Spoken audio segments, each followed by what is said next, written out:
Bonjour, François Boulot, ancien avocat, porte-parole des Gilets jaunes, à Rouen et j'accorde une entrevue pour la chaîne À Gauche.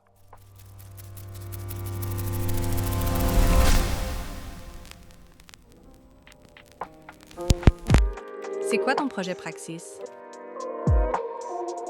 Donc oui, j'ai décidé de lancer un projet qui s'appelle Praxis, qui, est une idée qui part d'un constat. Ce constat, c'est que tout le système, politique est construit autour du processus électoral, dans le pays et ce processus électoral, finalement, c'est quoi? C'est une compétition où des partis politiques, eh bien, se font la guerre entre eux pour essayer de gagner le pompon à la fin.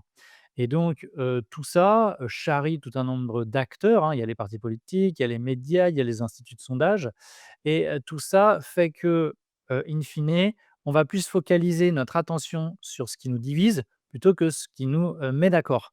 C'est-à-dire les partis politiques ont intérêt pour gagner la compétition à dire: «C'est moi qui ai les meilleures idées, ce que propose mon concurrent, c'est pas des bonnes idées» et puis, au fur et à mesure du temps, on voit bien aussi, hein, c'est la politique politicienne que, bah, ça va même sur des questions de personnes, des polémiques et cetera. Bon et tout ça, au final, a produit quelque chose de très stérile dans le débat public et il y a beaucoup de confusion, du coup, qui existe aujourd'hui dans l'esprit des gens, qui sont un peu perdus. Les repères traditionnels ont volé en éclats, notamment avec, l'arrivée d'Emmanuel Macron au pouvoir en 2017 puisqu'il a fusionné, en quelque sorte, la gauche et la droite de gouvernement qui avaient, en fait, s'étaient partagé le pouvoir pendant des années sous la Ve République et tout ça fait que je vois une société qui se polarise de plus en plus, où on n'arrive plus à discuter, on n'arrive plus à dialoguer et alors que, nous avons en fait plein de points sur lesquels nous sommes d'accord. Des points d'accord qui dépassent les clivages, traditionnels et donc l'idée de Praxis, c'est de dire: «Bah, on va créer un outil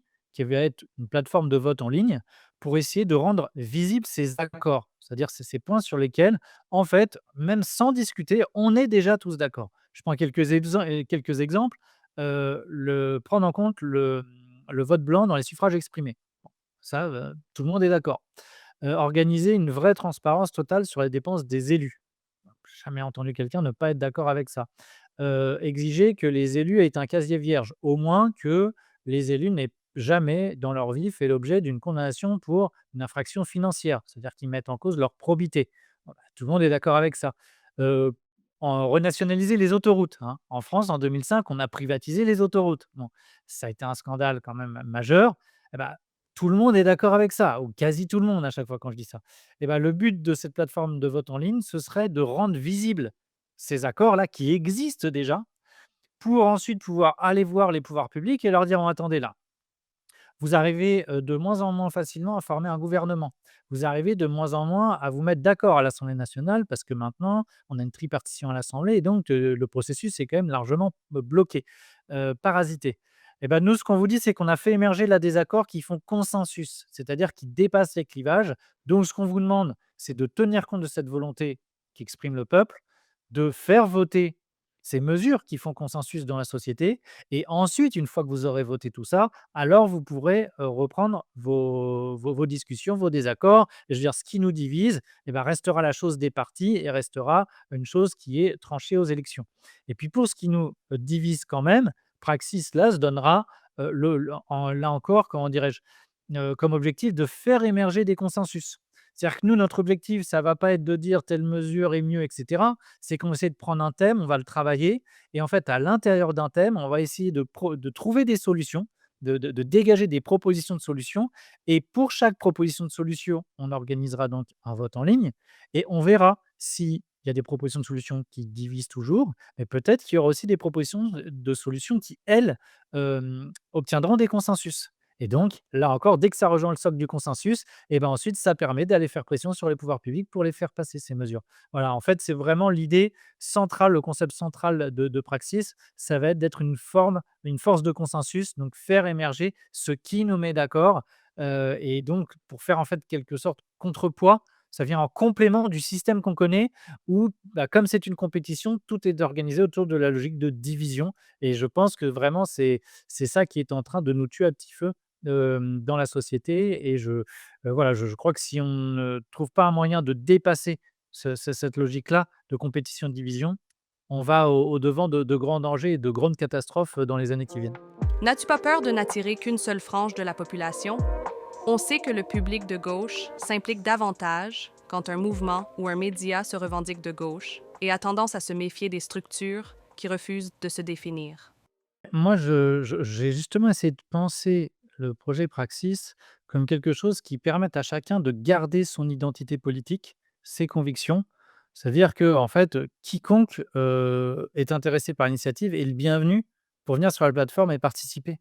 Et je dirais même, au contraire, c'est mieux que si vous êtes marqué politiquement, en fait, que vous soyez un abstentionniste, que vous soyez un électeur, que vous soyez un militant politique, que vous soyez, fan ou soutien de tel ou tel média qui se situe, à gauche ou à droite, venez avec vos idées. C'est l'objectif de la plateforme, c'est qu'on soit le plus représentatif possible.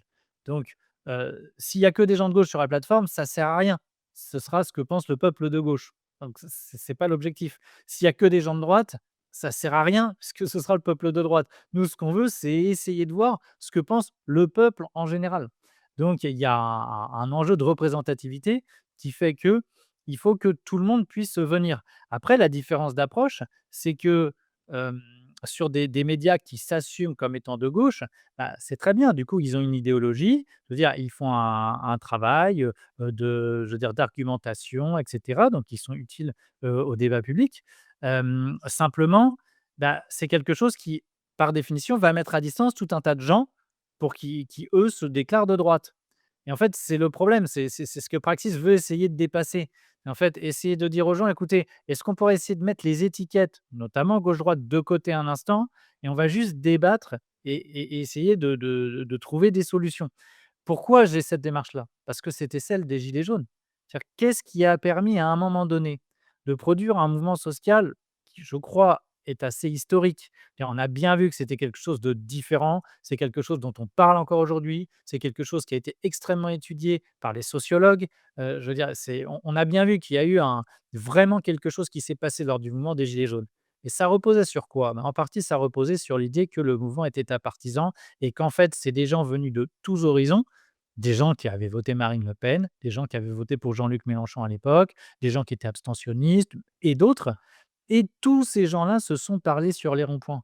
Et en fait, ils se sont rendus compte que sur beaucoup de choses, et sur beaucoup de choses essentielles, ils étaient d'accord. Et c'est ça qui a donné sa puissance au mouvement. C'est ça qui a fait qu'il y a eu un soutien au mouvement qui était de quasiment 80 au début, au moins 75, et même après les épisodes de violence, il y avait toujours 70 de soutien. Donc, moi, le parti pris que j'ai, c'est que si on commence à poser les étiquettes, on va pas, pouvoir dépasser les impasses dans lesquelles on est enfermé. Donc je pense que je remets pas en cause l'utilité de tous ces médias, notamment à gauche, qui existent. Simplement, si moi, mon initiative, c'est de créer un énième média de gauche, où j'assume que je suis de gauche et que, je vais aussi avoir une idéologie et cetera. Bon, j'ai pas l'impression d'apporter, quelque chose, donc autant que j'aille travailler, dans un des médias, en question. Ça va pas apporter grand-chose. Si là, je crée un projet spécifique, c'est parce que justement, je veux faire quelque chose de différent et quelque chose où c'est pas la structure qui va, dire: «J'ai une idéologie et qui même me suivent». Voilà, si vous adhérez à l'idéologie, à mon je veux dire, à mes idées, à mon logiciel politique, venez avec moi. Non, là, la différence, c'est qu'en fait, on va dire aux gens: «On crée un outil et à partir de cet outil, vous les gens, vous allez dire quels sont vos besoins, quels sont vos problèmes, quelles sont, vos interrogations, quels sont vos souhaits et à partir de là, l'équipe Praxis et la plateforme, grâce à cet outil et ben, on va pouvoir essayer d'avancer et de dégager ces fameux consensus en traitant les sujets de manière sérieuse et voilà. Après, évidemment, sur le sérieux et je dirais l'intégrité, de mes démarches, bah, en fait, pour l'instant, le projet n'existe pas, alors on me jugera sur pièce, mais bon, j'ai un historique où depuis 6 ans, j'aurais pu, faire tout un tas de choses qui m'étaient proposées, hein. J'aurais pu aller en politique, j'aurais pu, hem accepter tout un tas de propositions, intégrer des réseaux et cetera. Bon, j'ai tout refusé, j'ai quitté ma profession d'avocat, parce que ce projet-là me tient à cœur, voilà.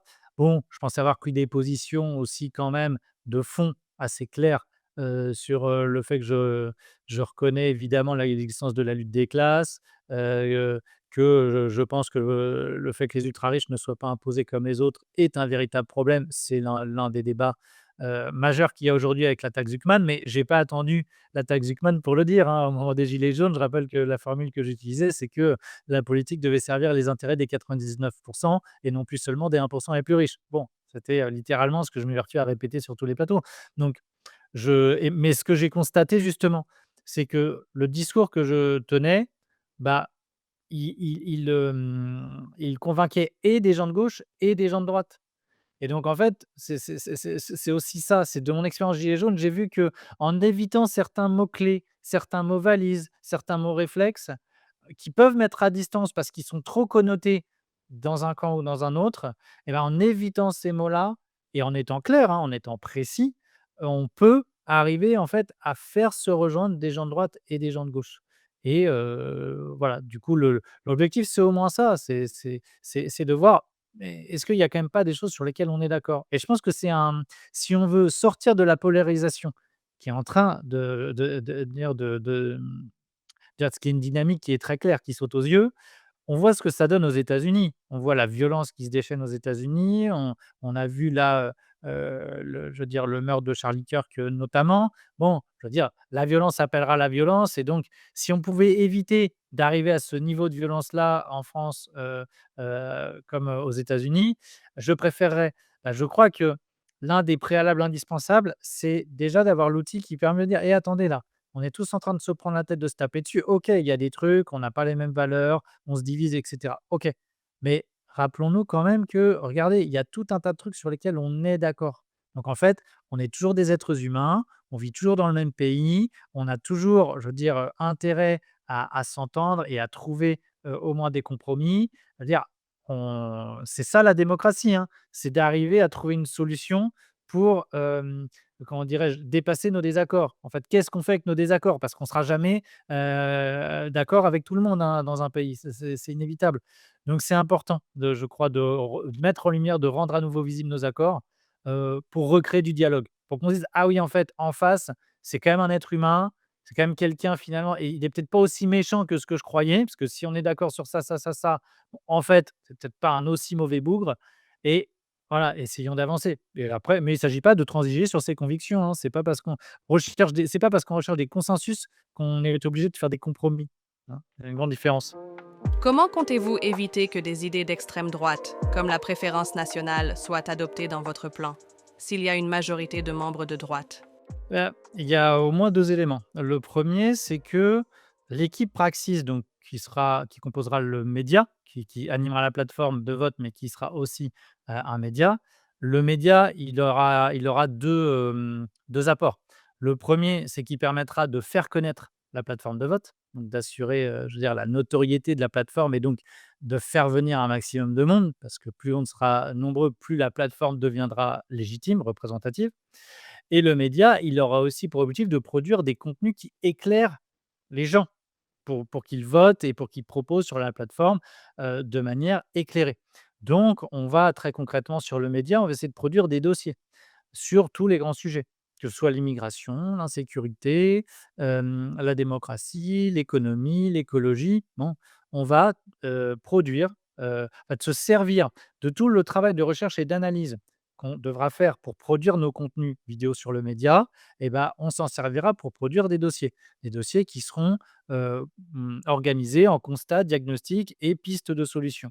Ça, la première chose, c'est qu'on va essayer d'éclairer les gens pour que déjà on puisse raisonner sur des bases factuelles. Dire qu'on raisonne pas sur, des faits divers, des impressions, des sentiments et cetera. Dire, il y aura une ressource là, claire, donc c'est la première chose. C'est que déjà on va mettre à disposition quelque chose de solide, de sérieux dans l'analyse, premièrement. Deuxièmement, ensuite, ce qu'il faut bien comprendre, imaginons on a une idée, je dirais, je sais pas, alors tu disais préférence nationale, mais il faudra aller plus loin. Prenons une caricature, mais la remigration, des gens qui ont une double nationalité, hein. Voilà, je prends volontairement, je mets les pieds dans le plat. Bon, heu Bah, on va voir. En fait, on verra le résultat du vote. Moi, ça me je veux dire, j'ai pas d'opposition à ce que le vote se fasse. Simplement, ce qu'il faut bien comprendre, c'est que quand je parle de consensus, ça veut dire qu'il faudra qu'il y ait au moins 75 de vote en faveur de cette mesure. Au moins 75. En dessous de 75, si on a une majorité qui se dégageait sur cette mesure à 55, 60, 65, pour moi, ça reste un sujet qui nous divise. Donc c'est un sujet que Praxis ne portera pas, dans le débat public parce que ça restera, comme je l'ai dit, la chose des partis et des choses qui doivent être tranchées aux élections. Donc vraiment, la notion de consensus, c'est pour ça qu'elle est centrale, c'est que pour qu'il y ait consensus, il faut qu'il y ait au moins 75 de gens qui soient d'accord avec cette idée et donc ça peut être aussi 80-85. Bon, est-ce qu'aujourd'hui dans le pays, il y a ce au moins 75 des gens qui voteraient pour la remigration des gens qui ont une double nationalité, sachant qu'ils ont, je veux dire vécu, ils sont nés en France, ils ont toute leur famille, toutes leurs attaches et cetera en France? Je ne pense pas que 75 des gens, voteraient pour dire: «Oui, oui, on s'en fiche, allez hop», ils rentrent chez eux, c'est où? On n'en sait pas. Le pays en plus qui, devrait, serait censé les accueillir de toute façon, n'en voudrait pas. Enfin, en fait, voilà, après il y a aussi un pari qui est de faire confiance aux gens, tout simplement. Mais comment s'assurer de la représentativité au sein de votre mouvement afin d'éviter que des idées d'extrême droite puissent trouver suffisamment d'appui? Bah, après, bien sûr, on aura un moyen d'évaluer la représentativité sur la plateforme puisque, il y aura, heu, un questionnaire pour quiconque s'inscrira sur la plateforme, heu, qui permettra de situer politiquement, la personne. Je pense que déjà parce que ça peut être intéressant. Moi, je me souviens il y a quelques années, j'avais fait un questionnaire comme ça que j'avais trouvé sur internet ou je sais pas, bon et c'est toujours un peu ludique en plus de voir, où on se situe en fonction de ses idées. Puis il y a des questions d'ailleurs auxquelles on répond, je veux dire auxquelles on pense pas forcément, mais on a quand même un petit avis dessus, donc ça nous situe politiquement. Donc il y aura une petite cartographie comme ça de l'identité politique de chacun, qui évidemment restera, je veux dire, à la disposition de la personne. Je veux dire, elle ne sera pas rendue publique, hein, cette cartographie. Mais par contre, nous, c'est des données qui nous serviront pour pouvoir mesurer la représentativité de la plateforme. On saura si on a bien une représentation à peu près, je dirais équilibrée entre des gens de gauche et des gens de droite. Et évidemment, on ne va pas commencer à s'amuser à dire: «Ah, on a des consensus parce qu'on a 80 de gens». Je veux dire, si sur la plateforme, il y a que des gens de gauche et qu'on a toutes les mesures sur la taxe Zuckman et cetera qui sont votées à 90, bon, évidemment, on ne pourra pas prétendre à aucune légitimité, représentativité pour dire: «C'est ce que pense le peuple». Bon, donc évidemment, je veux dire le pari qu'on fait et le projet ne pourra fonctionner que s'il y a une représentativité qu'on sera en mesure d'évaluer et peut-être qu'au début, on va avoir un problème effectivement, peut-être qu'il y aura que des gens de gauche ou peut-être qu'il y aura en tout cas, il y aura peut-être une surreprésentation des gens de gauche ou une surreprésentation des gens de droite et ben, c'est là où le média va avoir pour rôle de convaincre les gens à droite et à gauche: «Venez, c'est un espace de confiance on regardez ce qu'on fait, jugez sur pièce». Voilà, ça va être tout l'enjeu. Mais le média disons a ce rôle-là et l'autre encore une fois, c'est de faire connaître la plateforme parce que souvent les initiatives qui ont été faites avec des plateformes de vote et cetera, c'est qu'il y avait pas de médias adossés dessus. Donc en fait, ça restait des initiatives très niches, où il y avait très, très peu de gens. Donc du coup, c'était très, très peu représentatif à chaque fois.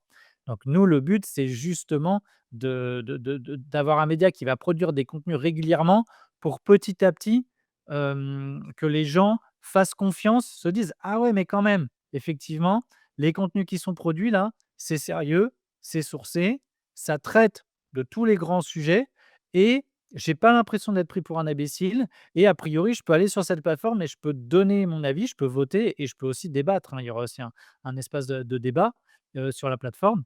Voilà et avec ce côté, la garantie, c'est: «Vous inquiétez pas, les majorités ne suffiront pas. Encore une fois, il faut des consensus. Donc c'est au moins 75 pour qu'on puisse considérer que c'est un consensus. Donc ça permet de se dire: «Ouais, bon, c'est quand franchement il y a un consensus qui se dégage. Bon là, il y a en gros, il y a pas photo, quoi». Voilà, le but, c'est ça, c'est qu'on puisse dégager des questions sur lesquelles on se dit: «Bon, OK, là, il y a pas photo, on est tous d'accord là-dessus». Voilà, je reviens aux exemples que j'ai donnés tout à l'heure, mais le vote blanc, le casier vierge, la transparence sur les dépenses des élus. Bon, c'est des questions sur lesquelles il y a pas photo, on veut tous ça. Voilà. Pour les questions qui divisent épineuses, et ben, la plateforme établira qu'effectivement ça nous divise. On verra si on peut trouver des consensus sur des sous-questions, sur des solutions, sur ces thèmes-là qui divisent. Mais si on ne trouve pas, eh ben, je veux dire, on connaît, hein, quand, c'est le débat auquel on assiste avec les élections où il y a, je veux dire, une lutte permanente qui se joue, voilà, avec des rapports de force, avec des médias dominants qui favorisent plutôt quand même certains camps politiques plutôt que d'autres.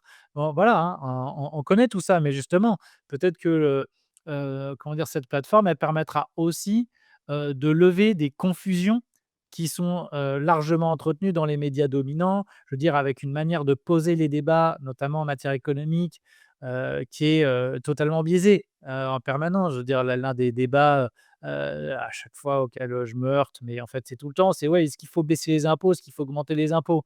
Non, la question n'a aucun sens à poser de manière générale. La question, c'est: qui paye trop d'impôts, qui n'en paye pas assez? Qui reçoit trop de l'État, qui ne reçoit pas assez? Je veux dire, il faut savoir qui est concerné par les mesures. Ah, la taxe Zuckman qui impose les 1 800 foyers les plus riches, c'est quand même pas la même tambouille, que, je sais pas, qu'une mesure, qui va, qu'une augmentation d'un point de la CSG ou une augmentation d'un point de la TVA, hein. Je veux dire, dans un cas, on touche les classes moyennes, dans l'autre, on touche que les 1 800 foyers fiscaux les plus riches. Bon, dans les 2 cas, on a augmenté les impôts, hein, sauf que simplement, c'est pas les mêmes personnes concernées.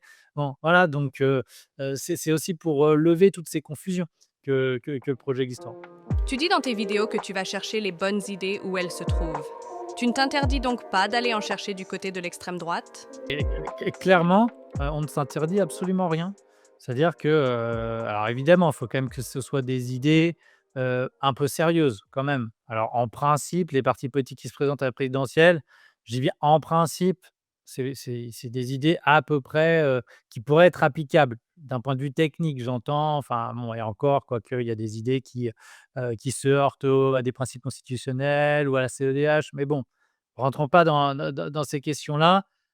Oui, on appréciera toutes les idées, encore une fois, avec cette double, garantie.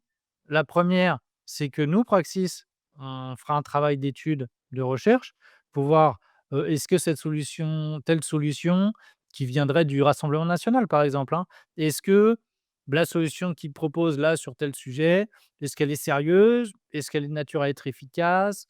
Et si, et si, et si? Et nous, on donnera notre avis. Praxis donnera son avis sur ça, voilà, et c'était le principe que j'avais mis, aussi en avant, dans la vidéo, c'est: on est ouvert à la remise en question. C'est-à-dire que oui, on prendra position, au terme d'une analyse sourcée, argumentée, avec un diagnostic, et on dira: «Bah, nous, il nous semble que cette idée-là, elle est pas bonne», soit parce qu'elle est pas efficace, soit parce qu'on peut pas la mettre en œuvre, soit parce qu'elle est injuste et qu'elle pénaliserait, telle ou telle catégorie de population. Bon, voilà. Maintenant, si, des gens, veulent nous apporter de la contre-argumentation, mais tant mieux, en fait. Il suffira je veux dire, de répondre, à nos arguments, de nous proposer une contre-argumentation, et le principe de base, c'est que on sera ouvert à la remise en question. Si on nous démontre qu'on n'a pas vu tel ou tel élément, et cetera, voilà. Ça, c'est la première, je dirais la 1re garantie d'un travail honnête de sérieux sur les mesures. La deuxième, j'en reviens toujours à la question du consensus, c'est que si vraiment cette idée, elle est, pas efficace, qu'elle est dangereuse, qu'elle est injuste, bah, je pense qu'elle fera pas consensus. Je suis même convaincu qu'elle fera pas consensus. Il y a pas 75 de gens ou plus qui voteront sur la plateforme, cette mesure. On prend évidemment, le postulat que la plateforme serait représentative, voilà, mais je veux dire, il faut pour raisonner, il faut partir de ce postulat-là, parce que tant que la plateforme ne sera pas représentative, alors, les chiffres ne diront pas grand-chose. Ton postulat de disposer d'une plateforme représentative des membres actifs, de droite comme de gauche, sera donc ton plus grand défi. Oui, mais bon, après, j'ai envie d'être un peu provocateur. Si une idée qualifiée d'extrême droite, mais si une idée obtient plus de 75 de votes sur une plateforme qui serait représentative, bah, c'est ce que pense le peuple.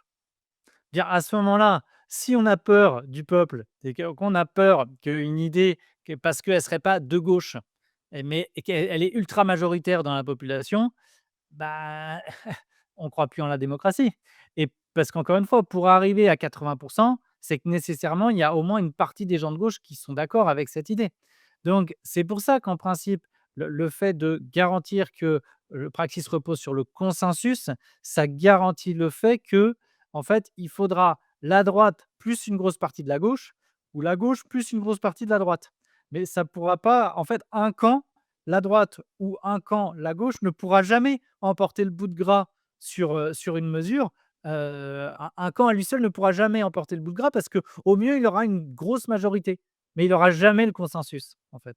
Et c'est pour ça que c'est ça qui doit, en principe, mettre à l'aise et rassurer tout le monde sur le fait que, bah, tout ce qui est en dessous de 75, bah, en fait, ça nous divise, donc ça nous dit rien. Voilà, ça n'aura pas de, on aura juste la confirmation, bon, bah, sur ce sujet-là, on n'est pas d'accord. Là où Praxis simplement, là, apportera quelque chose, mais je dirais comme tous les intervenants en débat public, c'est que Praxis aura produit son analyse sur le sujet, en essayant d'apporter des sources, en étant en fait une ressource pour que les gens puissent se documenter, voilà. Mais là, Praxis, à ce moment-là, n'aura pas fait autre chose que, essayer de donner son point de vue, son analyse, voilà. Simplement, en ayant accueilli des gens et de gauche et de droite, bah, Praxis se sera donné les moyens, en tout cas, d'essayer que l'analyse, elle soit pas lue que par les gens d'un camp et qu'elle soit lue par tout le monde. Et c'est en fait, ça l'idée du projet. C'est que tout le monde accède au raisonnement, aux analyses et puis après, eh bah, chacun se fait son avis et on voit. Tu parles beaucoup de souveraineté économique et de relocalisation, mais ce discours existe aussi à droite. Comment fais-tu pour éviter le glissement vers le nationalisme économique? Disons que moi, en fait, je me pose pas la question de savoir où je me situe politiquement. Je me pose la question de savoir comment on résout les problèmes du pays. Les problèmes, quels sont-ils? On a, un problème à la fois de production dans le pays, c'est-à-dire que la France s'est très largement désindustrialisée, sur les dernières décennies et la conséquence de ça, c'est que, notamment, il y a une baisse du niveau de vie qui touche une part toujours plus grande de la population. Et également que pour essayer d'enrayer, cette, dynamique, je dirais de déclin, ce que les politiques ont fait depuis 40 ans, en tout cas la politique qui a été, menée, a consisté à, détricoter, tous les acquis sociaux, qui avaient été conquis, hein, à travers l'histoire, mais notamment évidemment avec le Conseil national de la résistance et la création de la sécurité sociale et cetera. Et on voit bien que, les politiques, notamment sous Macron, mais ça avait évidemment commencé avant, hem, se sont appliqués à détruire les protections du code du travail, à donner des cadeaux fiscaux aux plus riches. Bon, on a fait la politique de l'offre, en fait, sur le plan économique et on donne de moins en moins de moyens aux services publics, les hôpitaux, l'école, la justice. La justice, je suis bien placé pour en parler, puisque j'ai quitté ma profession d'avocat parce que justement, la justice devenait tellement, est tellement sous-dotée en moyens que ça devenait un enfer en fait de travailler dans cette institution, qui, a des délais, absolument exorbitants, mais qui en plus, produit de plus en plus des erreurs, grossières, sur le plan, judiciaire. Bon, bref, tous les services publics sont touchés, mais il y a donc une perte de sens pour les gens qui sont fonctionnaires ou qui travaillent en tout cas en lien avec les services publics. Mais cette perte de sens, elle touche aussi le privé puisque finalement, c'est la même logique qu'on applique partout, c'est-à-dire qu'on demande aux gens de faire plus avec moins de moyens. Et ça, c'est en train vraiment de pourrir, la vie des gens. Si on ajoute à ça donc la casse du code du travail, les attaques systématiques sur le système d'assurance chômage notamment, en fait, on crée de plus en plus une insécurité économique dans la vie des gens et je veux dire ça, moi, c'est l'un des éléments qui me touche fondamentalement. Voilà, c'est ce sur quoi je veux agir. C'est on a besoin quand on a un être humain pour se développer, pour, s'émanciper, pour construire sa vie de famille, pour construire sa vie, on a besoin de sécurité et donc on a besoin de sécurité pour répondre à nos besoins fondamentaux: se loger, se nourrir, se vêtir, se soigner, et cetera. Bon et ben, moi, ce que je constate, c'est qu'on est plongé dans un système économique qui crée de plus en plus d'insécurité économique et qui crée de l'appauvrissement et de la précarité. Bon, comment on lutte contre ça? Voilà, et mon point de départ, c'est ça. Et bah, c'est simple, c'est que, heu, j'ai analysé que parmi les points de blocage, il n'y avait pas seulement, je veux dire, la doctrine du néolibéralisme notamment qui est appliqué depuis le début des années 80 et donc c'est cette, je veux dire le néolibéralisme qui n'est que la traduction des rapports de force qui se sont largement, heu, orientés, ou déséquilibrés en faveur des classes dominantes et en particulier depuis la chute, du bloc soviétique. Je veux dire, on a vraiment eu là une hégémonie de l'élite occidentale, qui a pu, là, je veux dire, s'en donner à cœur joie pour, casser notamment, les acquis du Conseil national de la résistance en France. Bon voilà, mais aux États-Unis, on a assisté aussi à une chute, phénoménale du taux d'imposition sur le revenu, hein. Je rappelle que jusqu'à la fin des années 70, le taux, le plus élevé d'impôt sur le revenu, dans la tranche marginale, les plus revenus, ils étaient imposés jusqu'à 90, hein, aux États-Unis, hein. Hein, c'est pas quand même pas un pays communiste, hein. Bon, bah, c'était ça. Bon, on a cassé ces taux d'imposition-là et en France, ce néolibéralisme, il s'est traduit notamment par la création de structures économiques supranationales à travers la construction européenne et en fait, c'est à travers la construction européenne qu'on a bâti l'euro, qu'on a construit le marché unique européen qui consacre le libre-échange et ces structures économiques-là, elles nous empêchent de mener une autre politique économique. Donc la boucle est bouclée. C'est-à-dire que moi, je pense qu'il faut changer de politique économique parce qu'il faut recréer de la sécurité économique pour les gens, de la prévisibilité et je veux dire que les gens puissent vivre de manière sereine, qu'ils puissent bénéficier de bonnes conditions de travail, qu'ils puissent être bien payés, bon, qu'ils puissent se soigner, se loger et cetera et cetera. Oui, sauf qu'en fait, pour changer de politique économique, il faut sortir des structures de l'Union européenne actuelle parce que dans l'euro et dans le marché unique européen, on ne peut pas faire autrement. L'euro, parce qu'en fait, il y a un et c'est un mécanisme de contrainte qui joue avec notamment la Commission européenne, qui adresse des injonctions véritablement, on appelle ça des recommandations officiellement, mais en fait, c'est des injonctions qui sont adressées aux pays et donc qui contraignent les pays à mener une certaine politique économique, la politique de l'offre, la politique austéritaire et cetera et puis on a ça, tout ça sous peine évidemment de sanctions financières, sous peine de marchés financiers qui interviennent et qui augmentent les taux d'intérêt du pays. Enfin, voilà, il y a des conséquences très concrètes, en fait. On va mettre le pays à genoux.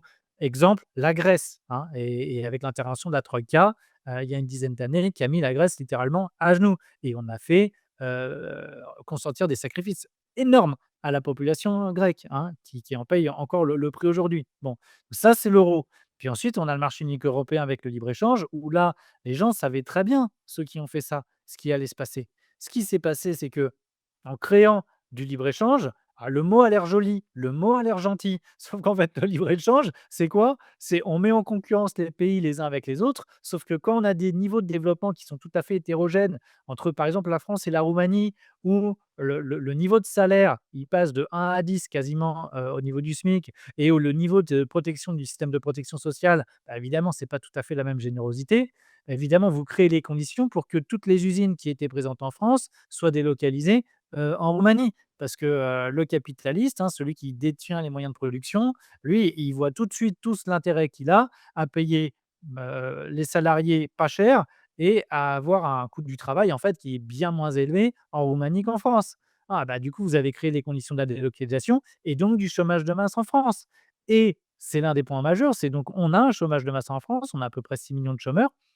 Si on prend l'ensemble des catégories, A, B, C, D, E et cetera de Pôle emploi et qu'est-ce que ça, produit ça?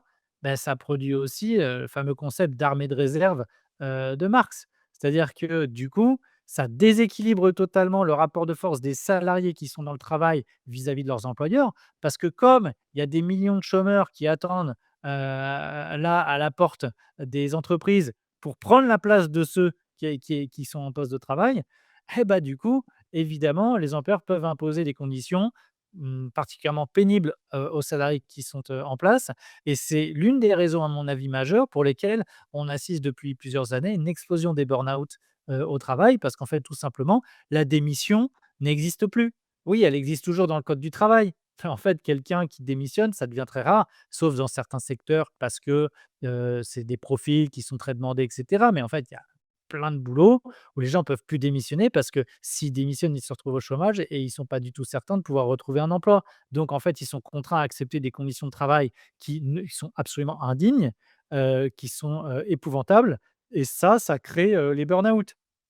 Bon, voilà, donc en fait, on voit bien comment, partant des structures économiques, imposées notamment dans le cadre de l'Union européenne, ça produit des effets très concrets dans la vie des gens, hein.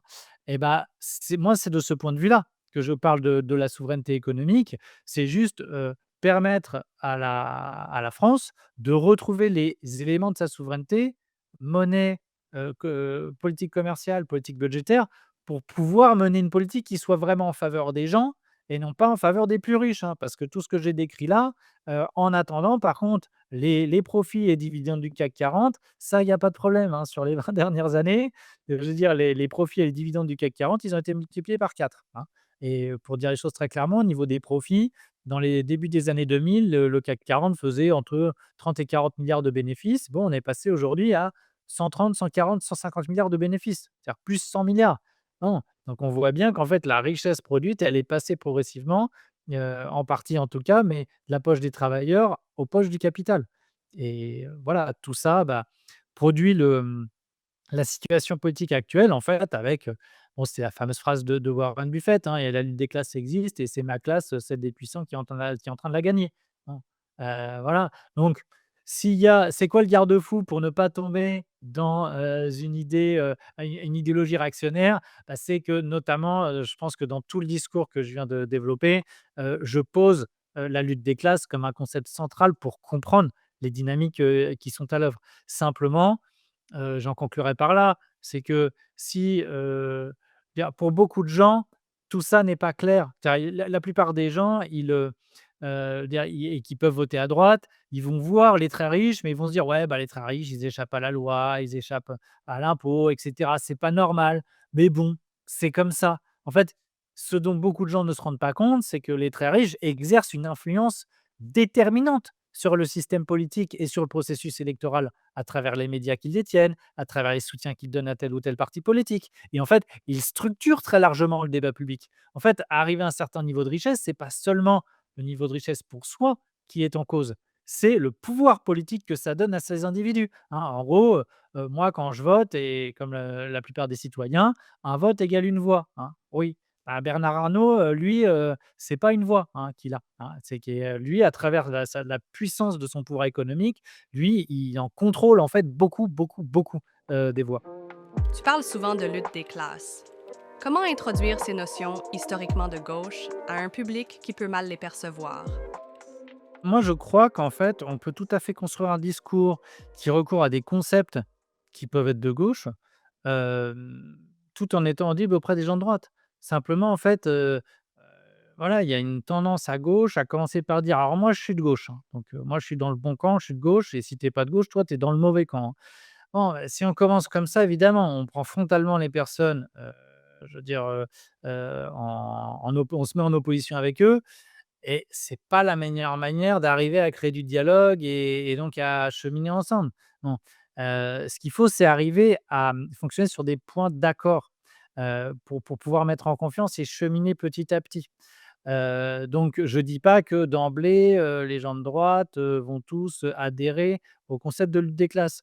Quoique, en fait, si j'évite le mot lutte des classes et que je commence par leur dire: «Mais est-ce qu'il y aurait pas quand même des rapports de force? Est-ce que quand même Bernard Arnault, il a pas plus de poids quand il détient des médias, que, toi ou moi, quand même pour exercer une influence sur, le processus électoral et le débat public?» Bah, là oui, la personne, elle peut être de droite et elle va être d'accord avec moi, en fait. Ça va pas la rebuter. Mmh. Donc en fait, on voit bien que s'il y a quand même en grande partie une question de méthode, de manière d'appréhender la chose et par exemple, moi prenons les choses concrètement. Il y a un élément en fait qui nous divise fondamentalement parce que en fait, on a une situation actuellement qui est la suivante. La France est l'un des pays les plus taxés au monde, c'est vrai. Et dans le même temps, les services publics essentiels, les hôpitaux, l'école, la justice, s'effondrent. Et c'est vrai aussi. Bon. Du coup, qu'est-ce qui se passe? Il y a les gens de gauche qui disent quoi? qui disent: «Bah, oui, bah, c'est pas un problème de payer des impôts, à ce niveau-là. Le problème, c'est que les services publics se cassent la figure parce qu'on a des gens qui mènent des politiques d'austérité et cetera». Bon, raisonnement tout à fait juste. Le type de droite, qu'est-ce qu'il se dit lui? Il se dit: «Bah, moi, vu que j'ai pas les services publics qui suivent, que tout se casse la figure et que j'ai plus confiance en l'État, bah, du coup, je préfère qu'on arrête de me prendre des impôts parce que au moins, j'en garderai un peu plus pour moi». Bon, en fait, tout ça est une question de: est-ce que la solution, c'est moins d'État ou est-ce que c'est la solution, c'est mieux d'État, en fait? Et c'est ça qui va nous donc on part du même problème, on n'y apporte pas exactement la même solution. Mais en fait, est-ce que vraiment ça veut dire qu'on a des valeurs différentes? Non, moi je crois qu'on y répond juste avec, un niveau de confiance, dans la capacité à transformer l'État, à changer le personnel politique, à changer les hauts fonctionnaires. Bon, donc en fait, on voit qu'on peut déjà avancer un petit peu plus là-dessus et puis ensuite on pourrait, je veux dire, à ce moment-là, il faut aller plus loin. Moins d'impôts, d'accord, mais alors si, par exemple, parce que le gros des impôts, en fait, en France, c'est le système de protection sociale et c'est les cotisations sociales, en fait, qui pèsent sur le coût du travail. Bon, ah oui, forcément, on a l'un des systèmes les plus généreux, donc forcément, on a des cotisations qui sont assez élevées. Bon, bah oui, mais il faut expliquer aux gens qui sont contre les cotisations sociales et qui voudraient un système, basé sur le plus d'assurance privée, bah, c'est que ça va pas ils vont pas économiser grand-chose en réalité. Parce que quand on compare les systèmes d'autres protections sociales qui sont financés bien plus par des compagnies privées, en réalité, on s'aperçoit que le coût, il est pas moins élevé, il est même parfois plus élevé. Le système de santé américain qui est privé, il coûte une fortune et il est très largement inefficace. Et puis en plus, évidemment, ça crée des systèmes à 2 vitesses très inégalitaires où évidemment, les plus riches s'en sortent toujours à peu près bien, mais par contre les plus pauvres, eux sont sacrifiés. Bon, bah, après, c'est de poser les choses, je veux dire il faut aller au bout des raisonnements et de dire: «Est-ce que, tu assumes donc toi?» Là, je parle à la personne imaginaire qui serait contre les impôts et voilà. «Est-ce que tu assumes donc d'être égoïste et de dire: "Bah, moi, comme je suis riche, je suis d'accord pour je veux un système privé et pour tous ceux qui sont pauvres, handicapés et cetera, peu importe, je m'en fiche, ils peuvent crever la gueule ouverte», hein, pour parler, voilà. Bah, c'est un choix, c'est une, je veux dire, c'est une manière de voir les choses, mais si ta valeur c'est celle-là, d'accord, mais juste il faut que les choses soient dites clairement. En fait, je veux essayer simplement en prenant cet exemple-là, un peu caricatural et cetera, mais forcer les gens, il faudra aller au bout de leur logique. Dire: «Moi, en fait, je veux pas faire de la morale, je veux pas les condamner avant, avant de commencer, en fait, dès le début de leur raisonnement». Je voudrais essayer de faire en sorte que, sur Praxis, on puisse pousser le raisonnement jusqu'au bout, donc ne pas faire de la morale. On pousse jusqu'au bout, on voit les conséquences. Voilà, on a tout mis à plat et maintenant, une fois que tu as tout ça sous les yeux, est-ce que vraiment c'est ça que tu veux?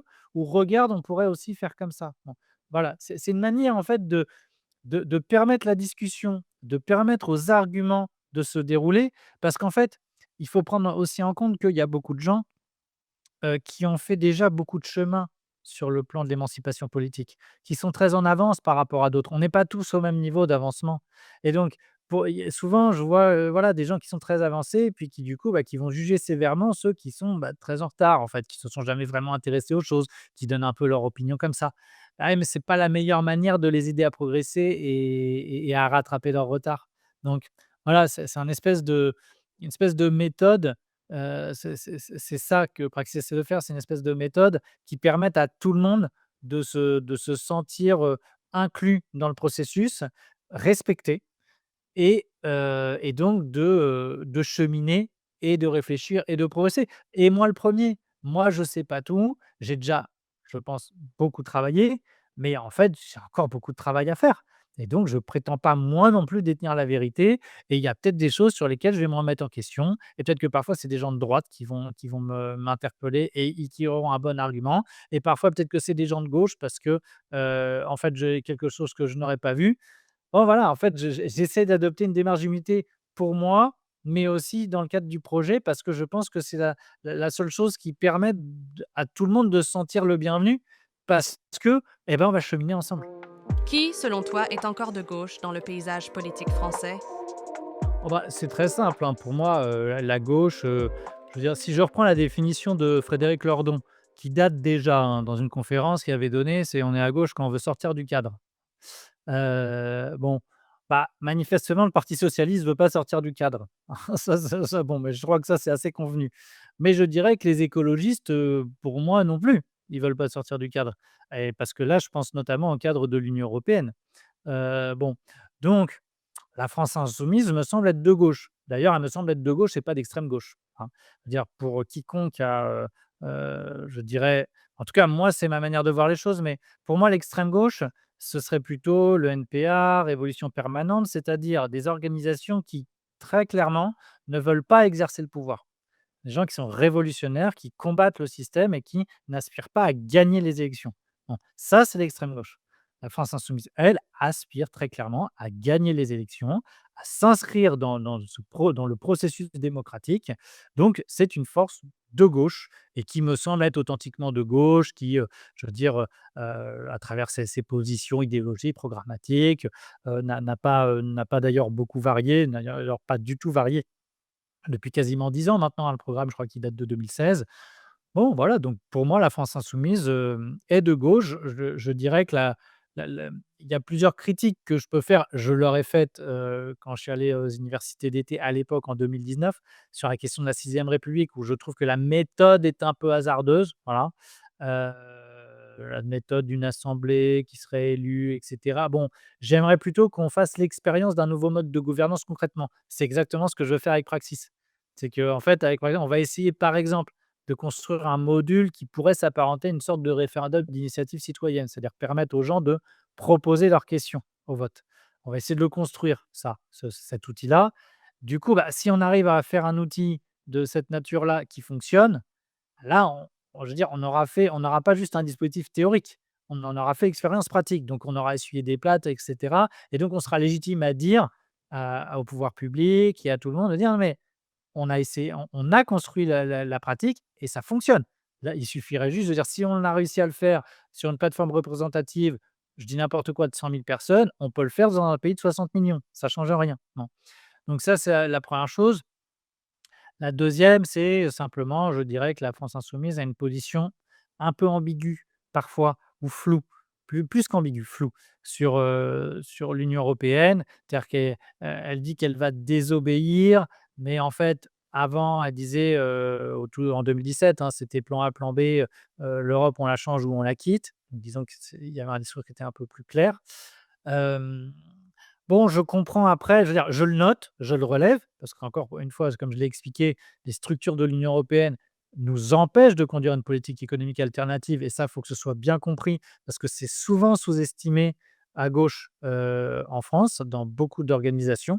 Donc c'est pour ça que je le rappelle. C'est pas un je veux dire, c'est pas une marotte comme ça, simplement pour le plaisir, hein. J'aimerais bien que, on n'ait pas ces structures-là contraignantes, j'aimerais que ces structures-là n'existent pas mais elles existent. Bon, donc voilà pourquoi j'insiste dessus. Après, disons que je peux comprendre que la France insoumise entretienne un peu le flou ou soit pas plus claire parce qu'il y a une telle propagande médiatique qui est organisée dans les médias français au soutien de l'Union européenne qu'en fait, si vous voulez conserver des chances de vous positionner électoralement, c'est compliqué de vous montrer, vraiment, en première ligne sur cette question de l'Union européenne et j'en veux pour preuve, bah, 2 autres partis politiques. Le Rassemblement national qui a clairement abandonné toute idée de rupture avec, l'Union européenne. Donc on voit bien que le Rassemblement national, pour accéder au pouvoir, s'est couché en quelque sorte sur toutes ces questions-là et l'autre parti politique que je pourrais évoquer, bah, c'est François Asselineau, l'UPR, qui du coup, lui, s'est fondé sur cette, logique de rupture avec l'Union européenne et qui de fait, bah, fait, 0,5 aux élections. C'est-à-dire qu'il est totalement ostracisé, censuré.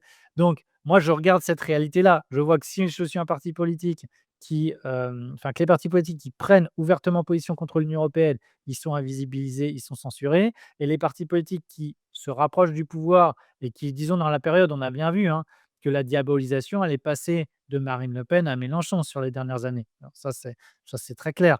Bon, bah, comme par hasard, Marine Le Pen s'est adoucie tout à fait sur l'Union européenne, alors que Jean-Luc Mélenchon maintient quand même une position très critique des structures de l'Union européenne. Voilà. Bon, mais en tout cas, voilà, j'ai dressé un peu ce tableau-là. Me semble être de gauche, dans les grands partis là, la France insoumise. Pour ce qui est du parti communiste, j'aurais envie de dire a priori oui, mais pour ce qui est de son dernier représentant Fabien Roussel, bon, je peux pas dire qu'il m'ait, vraiment convaincu, hein, dans ses prises de position. Voilà, c'est-à-dire que, bah, un communiste qui parlait pas beaucoup d'économie, hein, c'est et de lutte des classes justement. Donc qui préférait parler de la viande et jouer un peu sur les affects franchouillards. Bon, pourquoi pas? Je veux dire, c'est de la stratégie politique. La politique, du coup, c'est jamais, dire quand on participe au processus électoral, par définition, on accepte un peu de se salir les mains. Donc je suis pas un puriste. Mais bon, je veux bien qu'il y ait une petite stratégie de communication en jouant sur ces affects franchouillards-là. Bah oui, d'accord, mais par contre, quand on est communiste, on fait le travail de communiste et on défend, l'idée de la lutte des classes et un discours, social sur le plan économique et cetera. Bon, je ne l'ai pas beaucoup entendu de la part du dernier représentant du parti communiste, voilà.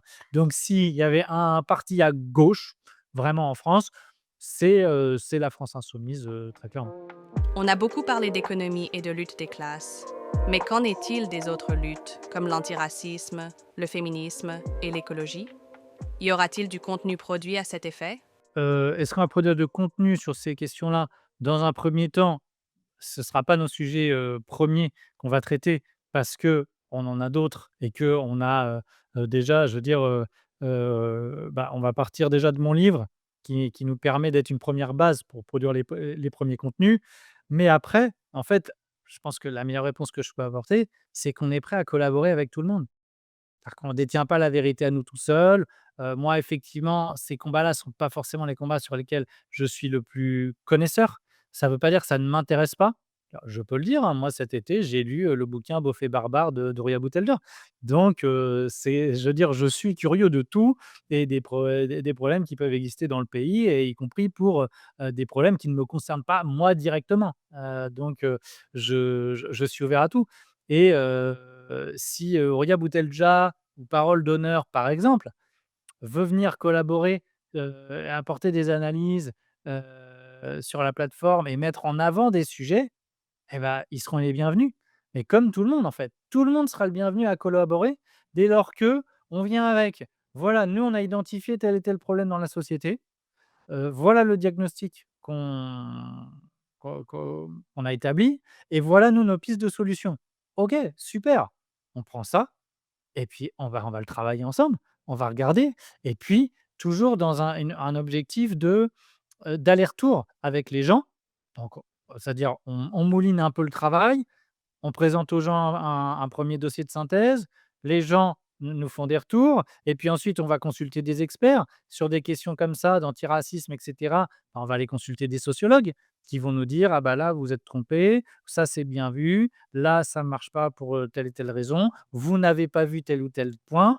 OK, on améliore encore le document et puis on retourne avec les collectifs avec lesquels on travaille et puis avec les citoyens et voilà, le but c'est que ce soit une avancée permanente, enfin un processus étape par étape qui nous permette de construire petit à petit des analyses qui soient les plus solides, possibles. Voilà et avec toujours cette idée d'arriver aux solutions. Vraiment, j'insiste parce que c'est vraiment quelque chose, comment dirais-je? Que j'ai pu constater dans l'expérience. C'est que si je parle avec quelqu'un et qu'on n'est pas sur les solutions, qu'on est que sur les constats, les opinions, tel ou tel parti, tel ou tel concept et cetera. Bon, on va toujours se diviser, on va couper les cheveux en 4 parce qu'on va pas être d'accord, parce que truc et cetera. Dès lors qu'on se met d'accord sur: «Il y a tel problème», est-ce qu'on est d'accord pour dire que, il y a, le diagnostic, les causes du problème, c'est ça et réfléchissons surtout aux solutions pour traiter le problème. Là, on arrive souvent à trouver des points d'accord. Finalement, on arrive à se rejoindre. Donc c'est pour ça que c'est une méthode, en fait, qu'on propose, avant tout, avec Praxis et une méthode qui, encore une fois, est ouverte à tout le monde. Donc il y a dès lors qu'il y a un problème et ben, Praxis, évidemment, sera ouvert à la discussion, la réflexion et à traiter le sujet et quand on s'estimera suffisamment documenté, informé et en capacité de traiter un sujet, là, on le fera. Là, on produira du contenu. Voilà. Donc c'est en fait, c'est une question d'exigence et de sérieux, qui nous fera peut-être, traiter prioriser certains contenus avant d'autres, tout simplement parce qu'on sera plus à l'aise au départ avec certains contenus et certains thèmes, et que d'autres, bah, viendront peut-être plus tard. Peut-être parce qu'après aussi, on pourra enrichir l'équipe.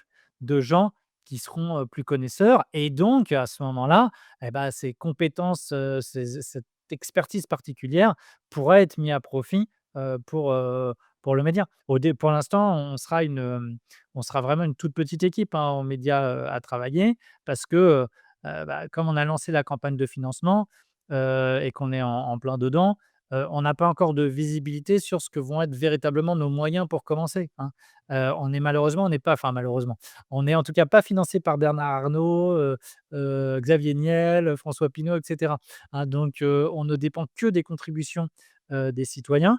Donc c'est ce qui nous assure, notre indépendance, mais c'est ce qui fait aussi que, bah, c'est compliqué parce que pour mener à bien le projet qu'on veut réaliser, ça c'est coûteux, ça demande des moyens et en fait, ce qui est le plus coûteux, c'est évidemment de rémunérer les gens. Donc voilà, on fera en fonction, je veux dire, l'équipe, elle sera, la taille de l'équipe sera adaptée en fonction des moyens dont on disposera et ça dépendra, du soutien, qu'on va avoir des gens. En cas de deuxième tour Mélenchon-Le Pen, Praxis vote pour qui? C'est une très bonne question et évidemment Praxis ne se prononcera pas parce que, c'est la condition d'existence du projet. En fait, c'est si à partir du moment où on dit qu'il faut mettre les étiquettes à distance, évidemment Praxis ne s'occupera pas du processus, électoral et pourra pas prendre position. Mais je veux dire, moi-même, je n'ai pas pris position, et j'ai pas révélé mes votes, parce que justement, j'ai toujours voulu, conserver un caractère apartisan pour pouvoir parler à tout le monde. Voilà. Je pense que, dire si j'en suis là aujourd'hui, et à tenter ce projet-là, c'est parce que je pense qu'il peut apporter quelque chose que, personne d'autre n'apporte aujourd'hui et je pense que de par ma position, c'est-à-dire, être issu du mouvement des gilets jaunes qui était partisan et qui parlait à la fois aux gens de droite et aux gens de gauche et ben, moi, c'est ça la pierre que je peux apporter à l'édifice parce que j'ai une position particulière. Donc voilà, je veux dire, chacun essaye de faire au mieux. Moi, j'ai le sentiment que je suis plus efficace à essayer de chercher des consensus en parlant à tout le monde. En plus, pour rien cacher, je suis un peu monté comme ça depuis toujours. C'est-à-dire que j'ai toujours essayé de trouver ce qui met tout le monde d'accord. Je veux dire, voilà, mon mon esprit est construit comme ça. Donc bah, je suis là et puis il y a d'autres gens, bah, qui eux préfèrent avancer avec, une étiquette claire, la casquette, Mélenchon ou je sais pas quoi et ils avancent comme ça. Bon et ben il faut de tout pour faire un monde et je pense que, je veux dire, ce qui compte pour moi, c'est quels sont les raisonnements de fond qu'on produit? Quelle est la qualité de nos raisonnements? Est-ce que nos méthodes les méthodes qu'on utilise, les propositions qu'on fait, est-ce que tout ça est suffisamment développé, argumenté? Bon et là après, bah, je pense qu'on apporte au débat public. Voilà. Nos entretiens sont possibles grâce à vos dons. Merci de continuer à faire vivre ce format. Lien en description pour nous aider à produire les prochaines interviews.